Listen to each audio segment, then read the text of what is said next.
Olá, boa tarde a todos.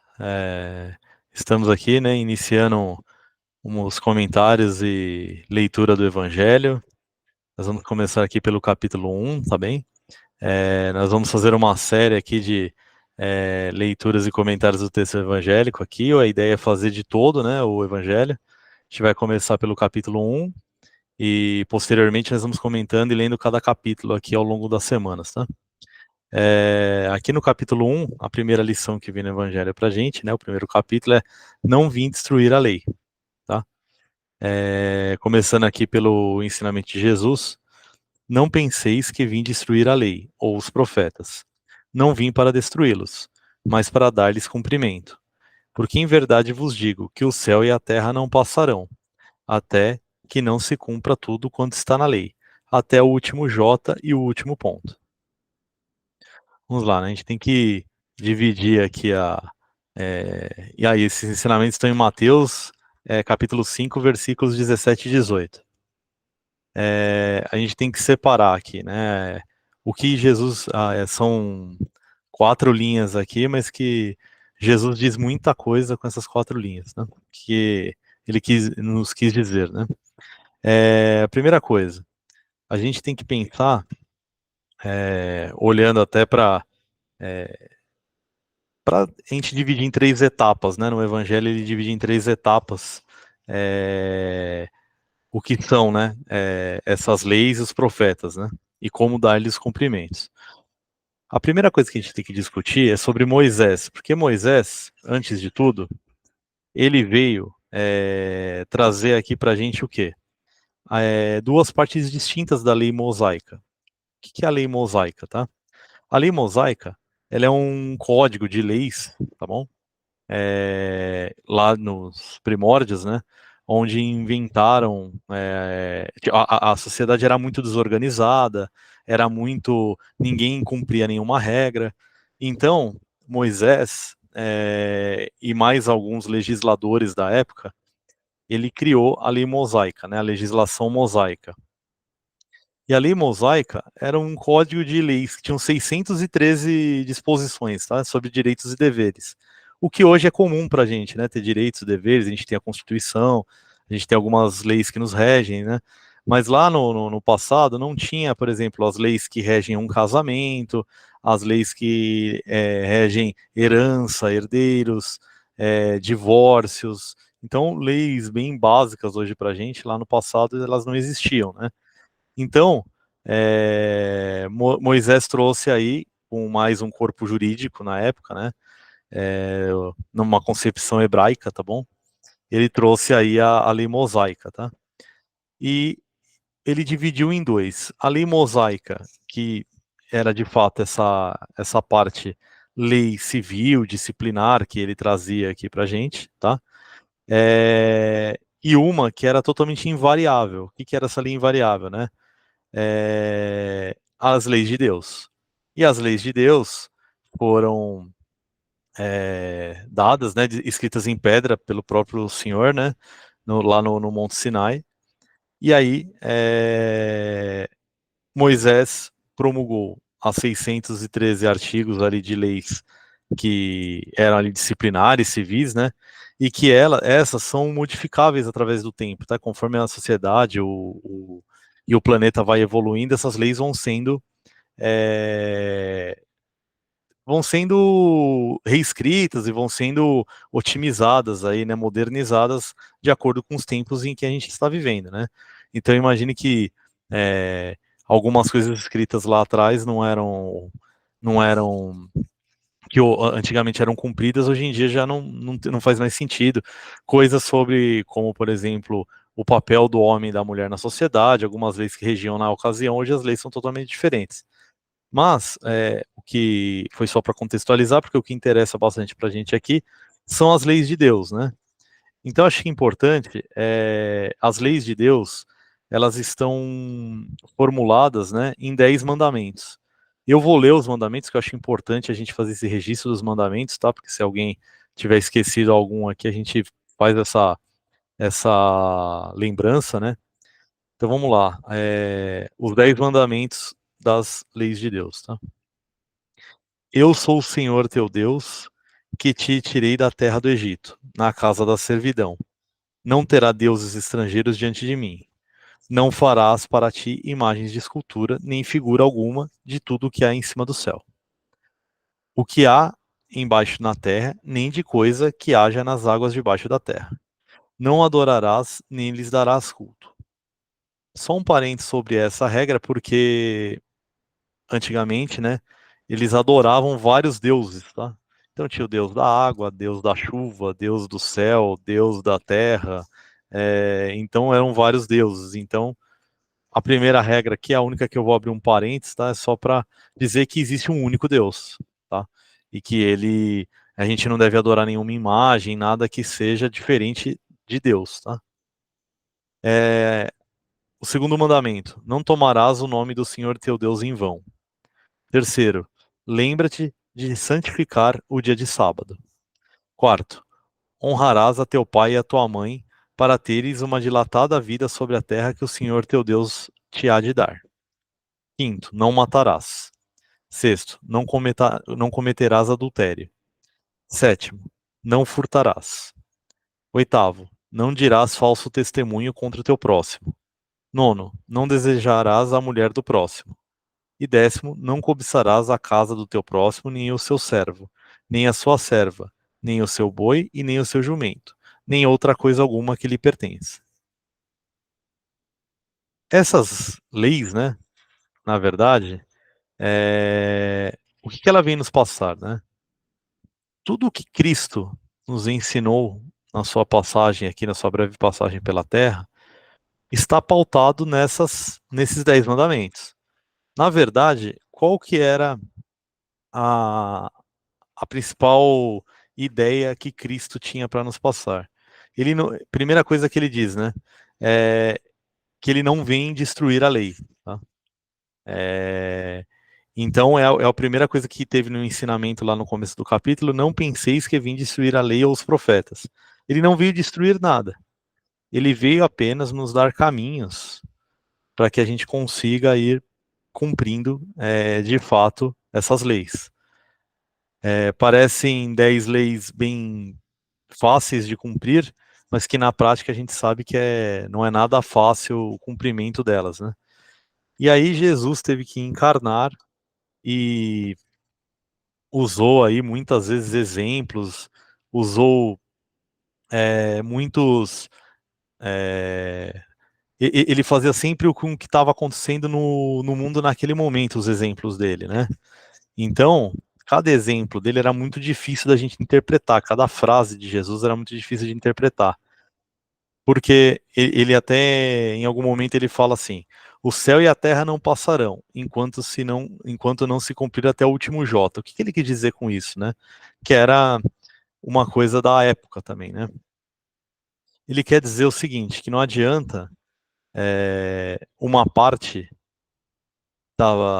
dos encarnados e dos desencarnados cumprirem a lei. Todos terão que cumprir a lei.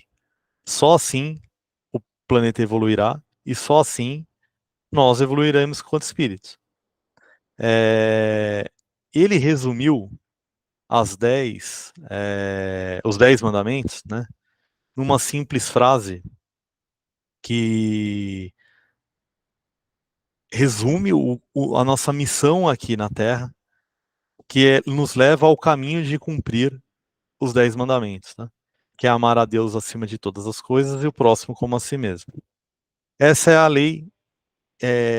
Com essa lei, a gente consegue cumprir os 10 mandamentos. Se seguirmos essa pequena frase, tão complexa à risca, a gente vai conseguir cumprir os 10 mandamentos. Tá? Que não tem como evoluirmos, não tem como seguirmos adiante sem o cumprimento dos mandamentos. Que fique bem claro isso.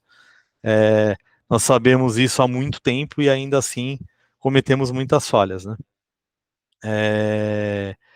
Na época em que os 10 mandamentos foram trazidos, foi necessário foi necessária a ideia de termos um Deus punitivo. Tá? Então, naquela época, era uma característica da civilização da época e da evolução do planeta até aquele momento. Então, foi colocado os mandamentos por Moisés, e a ideia que se passava era de um Deus punitivo, de um Deus terrível, até que ele fala, porque ainda éramos muito ignorantes naquela época, né?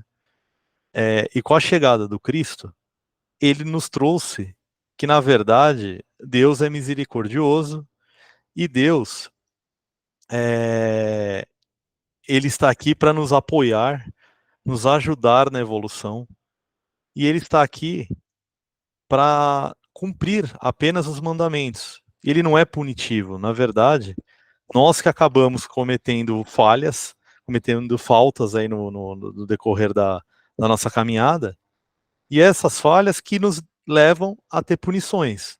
Não é Deus que pune, nós mesmos nos punimos.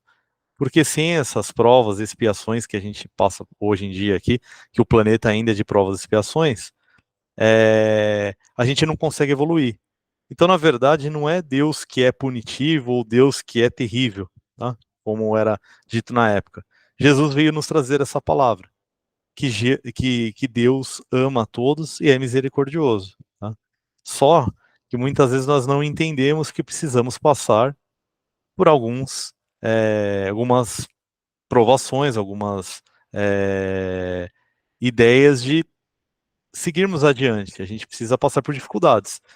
Ninguém aprende alguma coisa se não tiver a falta dela. Tá? Então, muitas vezes a gente se pergunta, né, por que existe tanto mal aqui, né, no planeta? Por que o mal ainda prevalece, né? Porque a gente só vai conseguir entender e aprender o bem quando a gente já entender totalmente como é o mal. Quando a gente entender de fato o que é o mal, e de fato a gente entender que o mal é errado, o mal nos leva a cometer falhas e que a gente colhe coisas ruins praticando o mal, aí sim o bem começa a prevalecer no planeta. A gente está justamente nesse momento. Nesse momento a gente está fazendo a transição para um planeta de regeneração, e a gente, em algum momento, o bem vai começar a prevalecer diante ao mal. Tá? E por fim, as três maneiras, né, da gente entender o que é Deus e como conseguir a evolução, né? A primeira, como eu disse, foi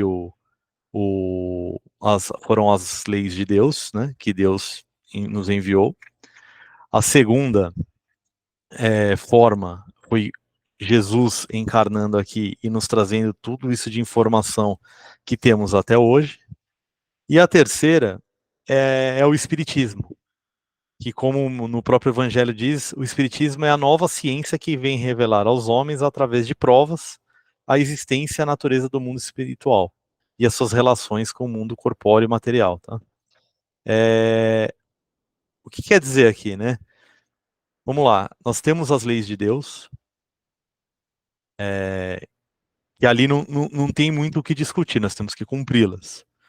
Jesus encarnou para nos mostrar como cumprir as leis de Deus, através de exemplos, através de ações, através de muitas palestras que ele fez junto com os apóstolos, né, que a gente tem informação, e aí o Evangelho está aqui para que a gente consiga aí fazer a interpretação, né, daquilo tudo que ele quis nos ensinar. E o Espiritismo é a boa nova, tá? Que Jesus nos disse. Ele nos mostra e nos dá a relação com o mundo espiritual. E aí, o que o Espiritismo veio mostrar? Ele veio provar, através de ciência, que o mundo espiritual existe. Acho que a primeira função do Espiritismo é essa. Porque a lei do Antigo Testamento, ela está personificada lá em Moisés. A do Novo Testamento está em Cristo. E, nos tempos atuais, é o Espiritismo que revela as leis de Deus. Tá? O Espiritismo está revelando para a gente como nós fazemos para evoluir, para chegar perto de onde a gente precisa em cada encarnação, mesmo depois de desencarnados. A gente tem muito material para estudar, para mostrar para a gente como eu faço para conseguir evoluir, para conseguir atingir os objetivos da minha encarnação. O Espiritismo mostra tudo isso para a gente. Ele mostra lei do amor, mostra que fora da caridade não temos salvação. Então a gente tem bastante informação através do Espiritismo que, que vem nos dar o caminho, assim como Jesus nos deu o caminho há mais de 2000 anos atrás, né? Por fim, né, queria ler aqui um trecho do Evangelho sobre o Espiritismo, né? Então, no item 7 aqui, ele nos mostra, né? Da mesma maneira que disse o Cristo, eu não venho destruir a lei, mas dar-lhe cumprimento. Também diz o Espiritismo, eu não venho destruir a lei cristã, mas dar-lhe cumprimento. Então, Cristo veio dar cumprimento aos mandamentos e o Espiritismo veio dar cumprimento a tudo aquilo que o Cristo nos ensinou. Então, o Espiritismo nada ensina ao contrário do ensinamento do Cristo, mas o desenvolve, completa e explica, em termos claros, para todos o que foi dito sob forma alegórica. Ele vem cumprir na época predita, o que o Cristo anunciou, e preparar o cumprimento das coisas futuras. Ele é, portanto, obra do Cristo que o preside, assim como preside ao que igualmente anunciou, a regeneração que se opera e que prepara o reino de Deus sobre a terra. Então, como eu disse anteriormente, nós estamos nesse momento, tá? Nós estamos num momento que a Terra está se tornando um planeta de regeneração e o Espiritismo veio ajudar a cumprir aí o que Cristo anunciou e através disso que ele vai é, nos ajudar a dar o cumprimento que Cristo anunciou, a consequência disso é a regeneração da Terra e a evolução dos espíritos que aqui ficarem. Então a receita está dada, é só seguirmos as palavras de Cristo e o Espiritismo vem facilitar isso para a gente. Então seguirmos os mandamentos através das palavras de Cristo e o Espiritismo vem codificar tudo aquilo que Cristo nos ensinou. Acho que por hoje era isso que a gente queria comentar. Teremos mais aí comentários sobre o primeiro capítulo. Essa é uma primeira é a primeira parte do capítulo, tá? Depois comentaremos mais o segundo trecho aqui do capítulo, que tem muito mais informação para a gente, tá? Mas que todos aproveitem aí essas informações que temos no Evangelho e que a paz de Deus fique com todos, graças a Deus.